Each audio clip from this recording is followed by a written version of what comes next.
बल्दियोज़मा कराची और वेवा की तरफ से जब लॉलीपॉप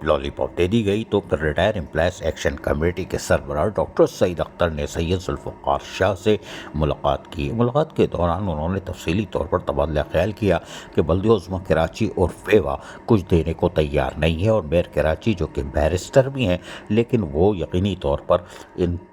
अपने रिटायर मुलाजमीन को जो तमाम रंगों नस्ल से कौमियत से वाबस्ता है उनको भी नज़रअंदाज कर रहे हैं। तो आज एक हिकमत अमली तय कर ली गई है और इस हवाले से यकीनी तौर पर जब बैठक लगती है तो फिर कुछ ना कुछ तो तय होता है। Doctor Saeed Akhtar retired employees action committee के सरबराह और सैयद जुल्फ़िकार शाह के दरमियान आज तफसीली तौर पर तबादला ख्याल हुआ, इसलिए कि खिड़की बंद है और खिड़की बंद होने पर मुजाहरा करते चले आ रहे हैं लेकिन कोई इस पर असरअंदाज नहीं हो रहा। लॉलीपॉप दे दी गई कि मेयर कराची 2 दिन में आएंगे, काम हो जाएगा और आज 16 अक्टूबर से 10 नवंबर हो गई लेकिन लॉलीपॉप ही दी गई, लोग मरते जा रहे हैं। लेकिन आज यकीनी तौर पर जो बात हुई और सर हम सुनवाते हैं ज़ुल्फ़िकार शाह क्या कह रहे हैं, सुनिए इन्हीं की ज़बान में। जो रिटायर्ड पेंशनर हैं इनके इश्यूज़ के लिए कोर्ट की जानिब से पेश रफ्त कर रहे हैं और टीएमसीज़ के सिलसिले में मैं बताता चलूँ जिसका रोज़ हमने मेट्रोपॉलिटन कमिश्नर से भी मुलाकात की है, फाइनेंशियल एडवाइज़र जो नए आए गुलजार अली साहब भी, और अब हमें जो है इस तरफ है कि हम कोशिश ये कर रहे थे कि वाम व गुफ्त शनीद और मुलाकात से ये मामला हल हो जाए और इसके लिए ये है कि हम एक फ़ाइनल राउंड इंशाअल्लाह 27 नवंबर को जो केएमसी हेड ऑफिस के सामने फाइनल राउंड के लिए जा रहे हैं। अगर उस दौरान भी हमारा ये मसला टीएमसीज़ का पेंशन का और जो सीनारिटी पे पैसे हैं वो मिलना ना शुरू हुए तो फिर इंशाअल्लाह हम कोई सरकारी कैंप भी लगाएंगे और कोर्ट में भी लगाएंगे।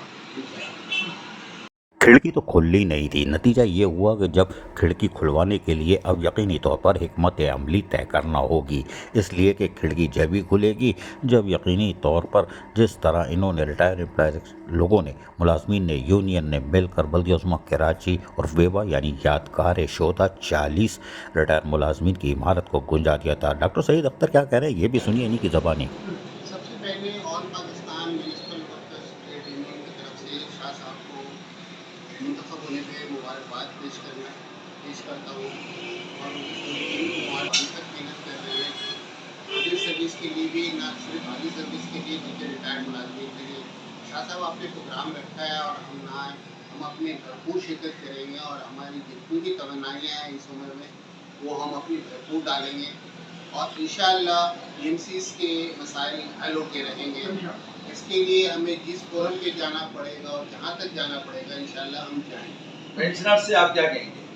पेंशनर से हमारी गुजारिश ये है कि देखिए वो दफातर के चक्कर मार के वो थक चुके हैं और हम लोग भी तकरीबन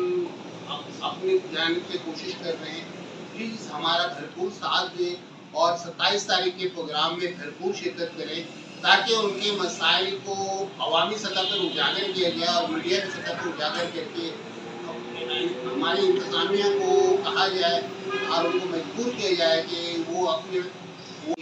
उसको वापस लें और जितना जल्द वापस लें ताकि लोगों की कम से कम पेंशन तो जारी हो और उनकी जो फाइलें पिछले 1.25 साल से रुकी हुई हैं वो जारी हो। अब केएमसी ये बहाना भी नहीं कर सकती है कि उसके पास फंड नहीं है। हमारी इत्तलात के मुताबिक अगस्त, सितंबर, अक्टूबर 3 महीने का एमयूसीटी जमा हुआ है। बकौल मेयर साहब के सितंबर में उन्होंने 228 मिलियन जमा किया है। 228 मिलियन का मतलब होता है 22 करोड़ 80 लाख। 22 करोड़ 80 लाख अगर वो सितंबर के महीने के 1 महीने का वो जिस तरह का वो चेक दिखा रहे हैं अपने प्रेस कॉन्फ्रेंस में, अगर वो 1 महीने में 22 करोड़ 80 लाख जमा कर रहे हैं तो जुलाई, अगस्त, सितंबर, अक्टूबर के 3 महीने का इस तरह बनता है 68 करोड़। लिहाजा तय हो गया 27 नवंबर को दम मस्त कलंदर और ये आखिरी वार्निंग होगी और उसके बाद सजन यूनियन के सरबराह सैयद जुल्फ़िकार शाह और रिटायर एम्प्लॉयज़ एक्शन कमेटी के सरबराह डॉक्टर सईद अख्तर के दरमियान मामला तय हो चुके हैं, यानी कि हिकमत अमली तय कर ली है कि अब बज़रिया अदालत ही पटिशन दायर की जाएगी तौहीन अदालत की। अब देखते हैं क्या होता है। अजीज़ आरिफ, KBS बलियाती न्यूज़, कराची।